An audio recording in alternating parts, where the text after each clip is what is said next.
மனித உயிரினங்கள் தோன்றி மனிதன் ஓரளவுக்கு நாகரிகம் பெற்று வாழ்ந்த காலத்திலிருந்து 1900 வரைக்கும் உலக அளவில் மக்கள் தொகை வெறும் 100 கோடி. ஆனால் அதே சமயம் 1950 200 கோடி, 2000 600 கோடி, 50 வருடங்களில் 400 கோடி அதிகரிக்கிறது. தேசத்தினுடைய மனித வாழ்நாள் காலம் 35 ஆண்டுகள் இருந்தன. இன்றைக்கு சராசரியாக 60 ஆண்டு காலமாக மாறியிருக்கிறது. வரும் காலத்தில் அது 80 ஆண்டு காலமாக சராசரி மனித ஆண்டுகள் வாழ்நாள் காலம் மாறக்கூடும்.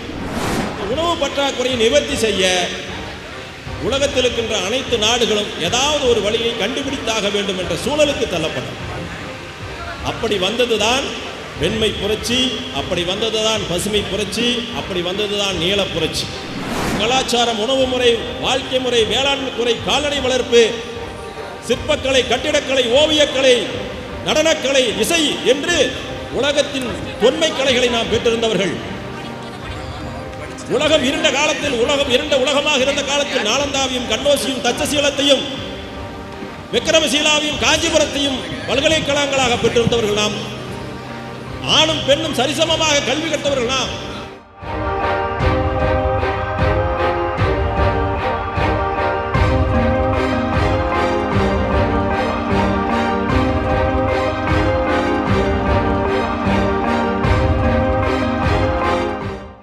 கொங்கு தேசத்தின் மரபுசார் விதைகள் மற்றும் அவற்றை காட்சிப்படுத்துதல், அவற்றை மக்கள் வாங்க தூண்டுதல், வாங்கிய பிறகு அவற்றை பயன்படுத்துதல், அவற்றை உணவாக சமைத்து உண்டல் ஆகிய நற்காரியங்களுக்காக சனிக்கிழமை 20ஆம் தேதி நம்முடைய புண்ணிய ஸ்தலமாக கோபியில் இருக்கின்ற முத்துமஹால் திருமண மண்டபத்தில் வெங்கடேசன் ஐயா பார்வதி அம்மாளுடைய அருளாசியோடு இந்த நிகழ்ச்சி நீதே தொடங்கியிருக்கிறது. இந்த அரிய நிகழ்ச்சிக்கு சிறப்பு விருந்தினராக வந்திருக்கின்ற சமூகத்தை வழிநடத்துகிற நட்பண்புகள் கொண்ட சத்தியவான்கள் அனைவரையும் நம்முடைய கொடிவேரி அணை பாசன சங்கத்தின் சார்பாக வணக்கத்தையும் வாழ்த்துக்களையும் நன்றிகளையும் தெரிவித்துக் கொள்கின்றோம். ஒரு தேசத்தில் வாழ்கிற தலைமுறை இறந்த காலம் குறித்த பெருமிதத்தை, நிகழ்காலம் குறித்த வருத்தத்தை, எதிர்காலம் குறித்த நம்பிக்கையை என்றைக்கு நெஞ்சிலே ஏற்றி அவற்றை மாற்றியமைக்க வேண்டும் என்று துணிகிறதோ அன்றைக்கு இந்த தேசம் வளர்ச்சியுறும், சமூகம் அமைதியுறும். இறந்த காலம் குறித்த பெருமிதம் என்றால் என்ன? ஒரு தேசத்தின் இறந்த காலம் என்பது என்ன? அவற்றில் என்ன பெருமிதம் இருக்கிறது? அதைத்தான் இந்த விழா சொல்கிறது. இந்த விழாவினுடைய அடிப்படை அதுதான். ஒரு தேசத்தின் இறந்த காலம் என்பது நாம் பெருமைப்படக்கூடிய காலமாக இருந்திருக்கிறோம். அவை பாரம்பரியமாக இருக்கலாம், பண்பாடாக இருக்கலாம், கலாச்சாரமாக இருக்கலாம், கல்வி முறையாக இருக்கலாம், வாழ்க்கை முறையாக இருக்கலாம், நம்முடைய கலைகளாக இருக்கலாம், நம்முடைய வேளாண்மையாக இருக்கலாம், உணவு முறையாக இருக்கலாம், வீரமாக இருக்கலாம், தேசத்தை நிர்வகிக்கக்கூடிய பண்பாக இருக்கலாம், தலைமையேற்று நடத்தக்கூடிய வீரமாக இருக்கலாம், மக்களை அமைதியோடு வைத்திருக்கிற நிர்வாக திறனாக இருக்கலாம். இப்படி ஆய கலைகள் அனைத்தையும் இந்த தேசம் உலகத்தின் குருவாக இருந்து வழிநடத்தி இருக்கிறார்.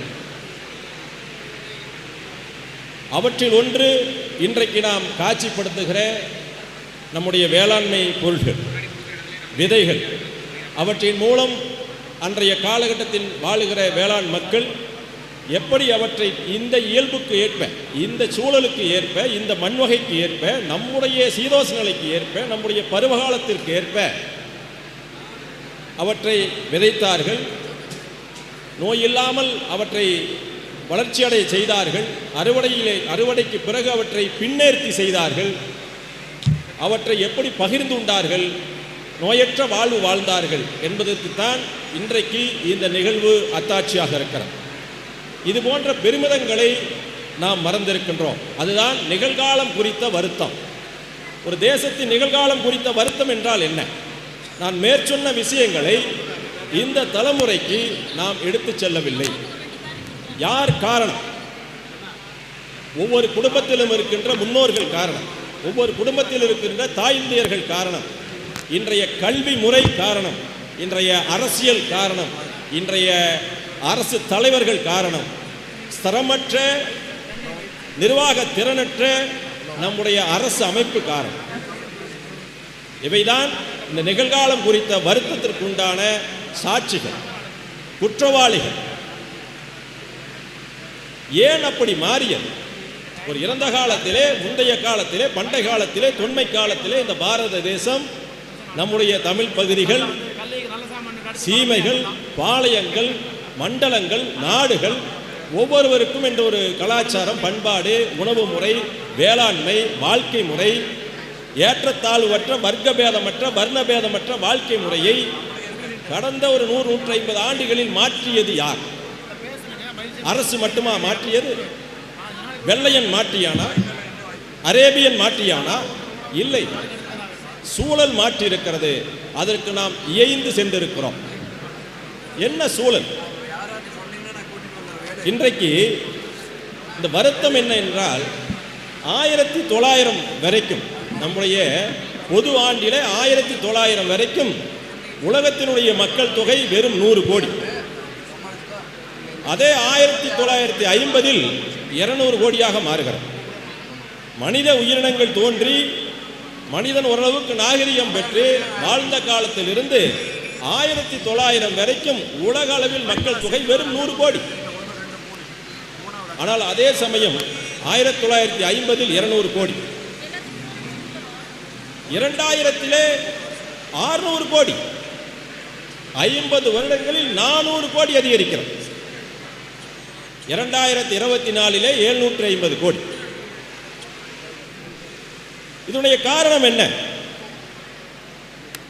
மருத்துவ வளர்ச்சி, மக்களுடைய அறிவு பரந்துபட்டு விரிந்த காரணத்தால் இறப்பின் விகிதம் குறைந்தது, பிறப்பின் விகிதம் அதிகரித்தது. இந்த மண்ணில் தொடர் பிறப்புகள் அதிகரித்த காரணத்தால் வாழ்நாள் காலம் சராசரியாக தேசத்தினுடைய மனித வாழ்நாள் காலம் 35 ஆண்டுகள் இருந்தன. இன்றைக்கு சராசரியாக 60 ஆண்டு காலமாக மாறியிருக்கிறது. வரும் காலத்தில் அது 80 ஆண்டு காலமாக சராசரி மனித ஆண்டுகள் வாழ்நாள் காலம் மாறக்கூடும். அது நம்முடைய அறிவியல்களுடைய வளர்ச்சி. நோயே இருந்தாலும் உயிர் போகாத அளவிற்கு மனிதனை பாதுகாக்கக்கூடிய, உயிரினங்களை பாதுகாக்கக்கூடிய விஞ்ஞானம் வளர்ந்திருக்கிறது. ஆனால் இந்த 1900 1960-70 வரைக்கும் அபரீதமான மக்கள் தொகை பெருக்கத்திற்கு ஏற்ப தேசத்தில் நீர் மேலாண்மை இல்லாமல் போகியது. நிலங்கள், பண்படுத்தப்பட்ட நிலங்கள் மக்களிடத்திலே விவசாயம் செய்வதற்கு இல்லாமல் பல மக்கள் நிலமற்ற மனிதர்களாக இருந்தார். தொடர் பிறப்பு ஏற்பட்டது. ஒரு வீட்டிலே 6 குழந்தைகள் 7 குழந்தைகள் அது அந்த காலத்தில் இருந்தாலும் கூட அதில் பகுதி இறந்து போய்விடும். நோயால், போரால், வேறு காரணங்களால் இறந்திருக்கக்கூடும். ஆனால் 1920க்கு பிறகு ஒரு வீட்டிலே 5 குழந்தைகள் பிறந்தால் 5 குழந்தைகளும் வாழ்ந்தது. அபரீதமான மக்கள் பெருக்கத்தில் தானாகவே உணவு பற்றாக்குறை ஏற்பட்டது. இந்த உணவு பற்றாக்குறையை நிவர்த்தி செய்ய உலகத்தில் இருக்கின்ற அனைத்து நாடுகளும் ஏதாவது ஒரு வழியை கண்டுபிடித்தாக வேண்டும் என்ற சூழலுக்கு தள்ளப்பட்டது. அப்படி வந்ததுதான் வெண்மை புரட்சி, அப்படி வந்ததுதான் பசுமை புரட்சி, அப்படி வந்ததுதான் நீல புரட்சி. இதை நாம் தவறென்று எடுத்துக்கொள்ளக்கூடாது. இயற்கை விவசாயம் செய்பவர்கள் எல்லாம் தேவதூதுவர்களைப் போலவும், செயற்கை விவசாயம் செய்பவர்கள் எல்லாம் குற்றவாளிகளைப் போலவும் இந்த சமூகம் கருதுகிறது. அது ஏற்புடையது அல்ல. விவசாயம் இன்றைக்கு அக்னி தளலிலே நடந்து கொண்டிருக்கிற ஒரு சூழலுக்கு தள்ளப்பட்டிருக்கிற நேரத்தில் விவசாயிகளை பிரித்தாளுகிற வேலையை நாம் செய்யக்கூடாது. அரசு முனைந்து ஆசிய நாடுகளில், ஆப்பிரிக்க நாடுகளில் அரசு முனைந்து ஐரோப்பா கண்டத்தில் இருந்து உணவு தானியங்களை கோடிக்கணக்கான டன்களை இறக்குமதி செய்து கொடுத்து பார்த்தது. ஆனால் தொடர்ந்து மக்களுக்கான உணவு பற்றாக்குறை, சத்து பற்றாக்குறை, சவளை குழந்தைகள், தாய்மார்களுக்கு சவளை குழந்தைகள் தொடர்ந்து பிறந்தன. பிறந்த குழந்தைகளும் ஆரோக்கியமற்று இருந்தன. எங்கும் உணவு பஞ்சம் தலைவிரித்தாடியது.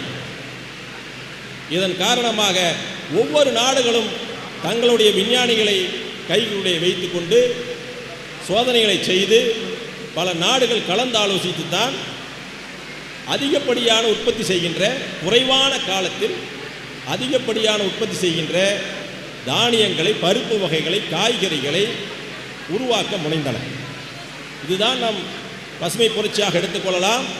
அல்லது நாட்டு மாடுகளை குறைத்து கொண்டு நாம் ஐரோப்பிய கலப்பின மாடுகளை நாம் அதிகரித்ததுடைய விளைவும் என்று எடுத்துக்கொள்ளலாம். முன்பெல்லாம் நம்முடைய தாத்தா காலத்தில், பாட்டன் காலத்தில் பால் விற்பனை என்றே ஒன்று கிடையாது. பால் என்பது விற்பனைக்குரிய பொருள் அல்ல. பால் என்பது குழந்தைகளுக்கு கொடுக்கக்கூடிய, தாய்மார்களுடைய பால் தேவை கொடுத்த தேவை போக அதிகப்படியான குழந்தைகளுக்கு கொடுப்பதற்கான ஒரு உணவுப் பொருள். மாடற்றவர்கள், கால்நடையற்றவர்களுக்கு, நம்மை போன்ற குடியானவர்கள், தோட்டம் வைத்திருப்பவர்கள், நம்முடைய பட்டியலின சகோதர குடும்பங்களுக்கு, மாற்று சமூக குடும்பங்களுக்கு எந்த விதமான கட்டணமும் இன்றி அனைத்து குடும்பங்களிலும் கால்நடை உடைய பாலை அவர்கள் இலவசமாக பெருமிதத்தோடும் மகிழ்ச்சியோடும் கொடுத்தார்கள். அன்றைக்கு பால் விற்பனைக்குரிய பொருள் அல்ல. அன்றைக்கு நம்முடைய மாடு 2 லிட்டர் கறந்தால் போதுமானது. நாம் பாலுக்காக மாடுகளை வளர்த்தவில்லை. நாம் உணவுக்காகவும் அது கொடுக்கின்ற எருவுக்காகவும் வயதான பிறகு அவற்றை உணவாக நாம் மாற்றிக்கொள்வதற்காகத்தான் அன்றைய காலத்திலே கால்நடைகள் வளர்க்கப்பட்டன. ஆனால் 1920க்கு பிறகு, 1950க்கு பிறகு அதிகப்படியான குழந்தைகளுக்கு பால் என்பது அத்தியாவசியமான ஊட்டச்சத்து என்று அறிவியலும் விஞ்ஞானமும் மருத்துவம் சொல்லியது. ஆனால் அன்று அந்த அளவுக்கு பால் இல்லை, அந்த அளவுக்கு தானியங்கள் இல்லை, அந்த அளவுக்கு காய்கறிகள் இல்லை. பல நிலப்பரப்புகளிலே பாசன அமைப்புகள் உருவாக்கப்படவில்லை. உங்களுக்கு புரிந்திருக்கும், தெரிந்திருக்கும், இந்தியாவில் 1950க்கு பிறகுதான் ஆயக்கட்டு பாசனம் என்கின்ற நிலையை அரசு பெரும் முயற்சி எடுத்து நாடு முழுவதும், மாநிலம் முழுவதும் பரவலாக்கினார்கள்.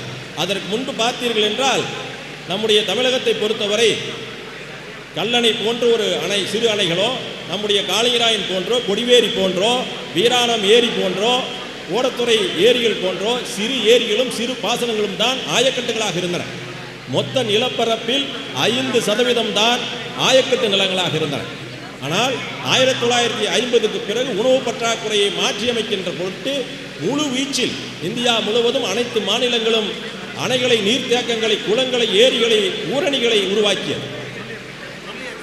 அப்பொழுது 7 மாதம் 6 மாதம் இருக்கின்ற நெல் பயிர்களையோ தானியங்களையோ விளைவித்து அதற்குண்டான நீரை கொடுத்து பயிரிட்டு இந்த மக்களுக்கு உணவை கொடுத்துவிட முடியாது என்று அரசு நினைத்தது.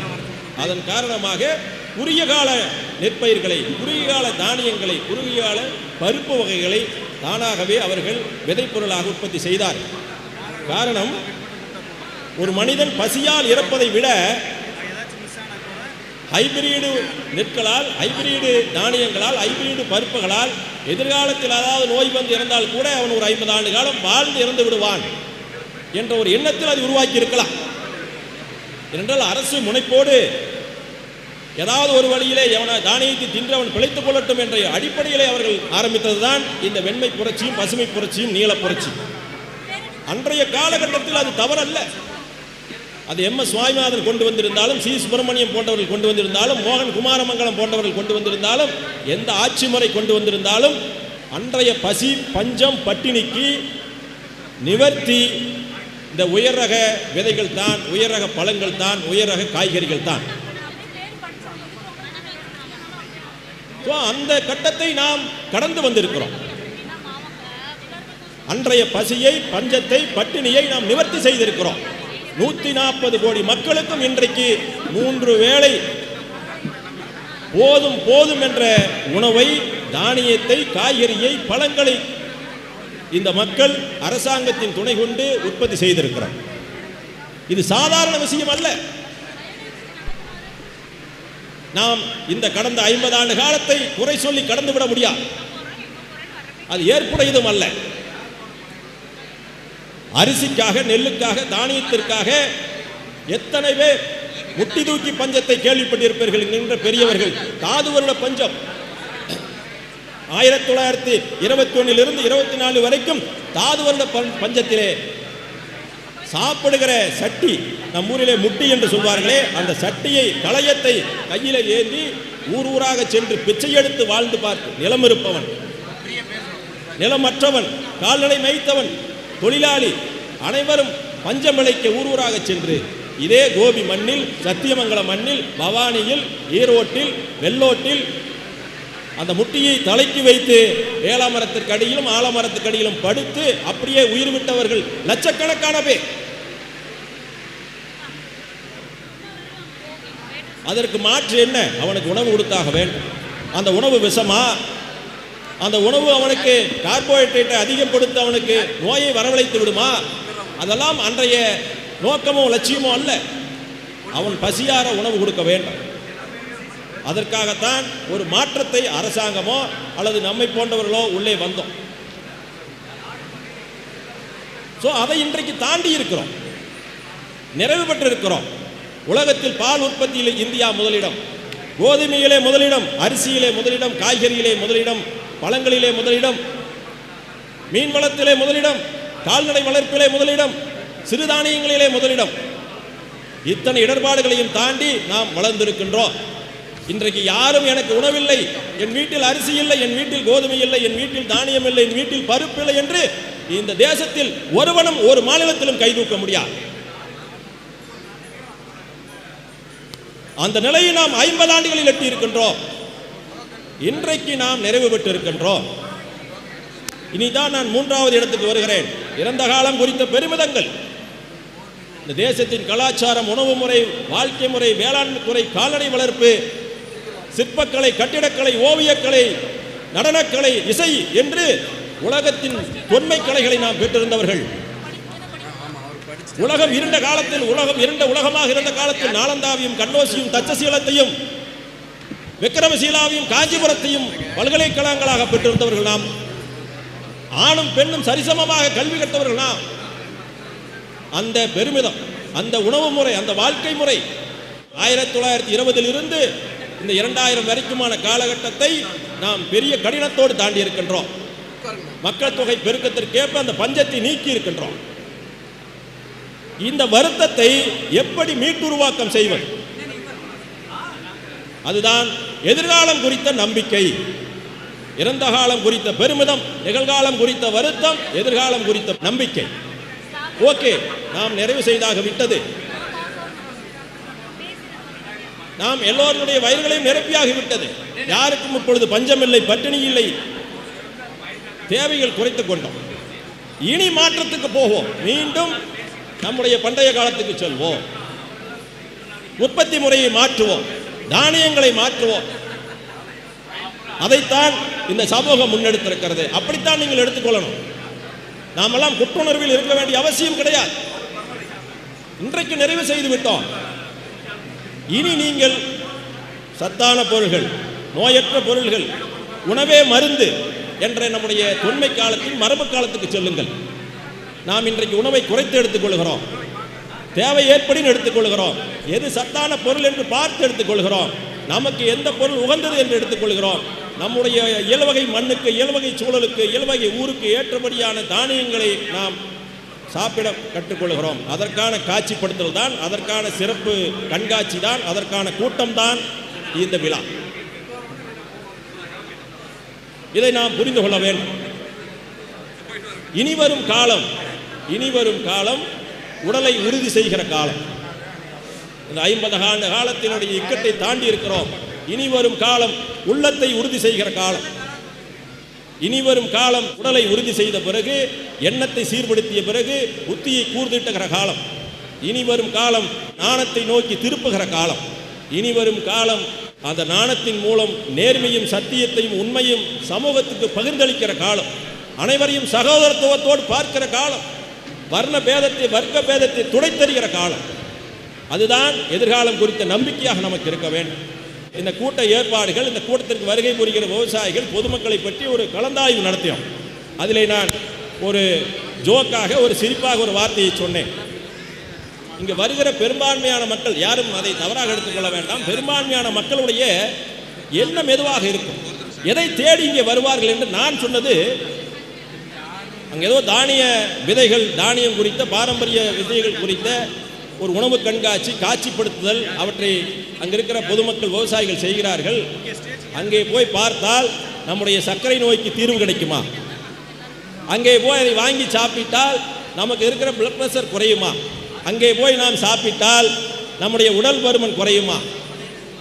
அங்கே போய் சாப்பிட்டால் என்னுடைய மகன் நீட் தேர்விலே பாஸ் ஆவானா? பெரும்பான்மையான சமூகம் அப்படித்தான் வரும். இது இயல்பு, இதில் ஒன்றும் தவறில்லை. அப்படியாவது சாப்பிடுங்க, அப்படியாவது அதை விளைவியுங்கள் என்பதுதான் நாம் இந்த நேரத்தில் கேட்டுக்கொள்கிறோம். மிக முக்கியமானது, தேவைக்கு ஏற்பத்தான் உற்பத்தி இருக்கும். டிமாண்ட் அண்ட் சப்ளை என்பது உலக பொருளாதாரத்தின் அடிநாதம். இத்தனை விதைப்பொருட்களை இங்கே நம்முடைய இயற்கை விவசாயிகள் காட்சிப்படுத்துகிறார்கள், பெருமக்களுக்கு அவற்றை பகிர்ந்தளிக்கிறார்கள். பல்வேறு நபர்கள் அதை வாங்கி செல்கிறீர்கள். உங்கள் வீட்டு தேவைக்கு என்பது அது ஒரு சிறு வட்டம், சிறு பயணம். உங்கள் வீட்டு தேவைக்கு நிலம் இருப்பவர்கள் தான் அதை விதைக்க முடியும். வீட்டிலே எத்தனை பேர் நிலம் இருப்பவர்கள்? இந்தியா அளவிற்கு 140 கோடியிலே 11,57,00,000 பேர் தான் நில உடைமையாளர்கள். 92% பேர் நிலமற்றவர்கள் தான். அவர்களுக்கு எப்படி இது கிடைக்கும்? அப்படி என்றால், முதலிலே நீங்கள் இங்கே வந்திருக்கின்ற பெரும்பான்மையான பொதுமக்கள், நீங்கள் இந்த உணவுகளை சுவைத்து இதனுடைய தேவையை உணர்ந்து, விவசாயிகளிடத்தில் எங்களுக்கு இந்த தானியம் வேண்டும், இந்த பருப்பு வகைகள் வேண்டும், இந்த கனி வகைகள் வேண்டும், இந்த பழ வகைகள் வேண்டும் என்று நீங்கள் வாங்குகிற கடையை நோக்கி படையெடுக்க வேண்டும். அதுதான் டிமாண்ட், அதுதான் தேவை. அப்பொழுதுதான் உற்பத்தியாளனாகிய விவசாயி இவற்றை உற்பத்தி செய்வான். இல்லை என்றால் 1 கிலோ வாங்கியதோடு இந்த கூட்டம் நிறைவு பெற்றுவிடும். தேவை இருப்புதான், தேவைதான் உற்பத்தியை பெருக்கும், தேவைதான் விவசாயிகளை காப்பாற்றும். அதற்கு உரிய விலையை நீங்கள் கொடுக்க வேண்டும். கொடுத்து உங்களுடைய உடலையும் உள்ளத்தையும் நீங்கள் உறுதியாக்க வேண்டும் என்று சொல்லி நிறைவு செய்கின்றேன். வணக்கம்.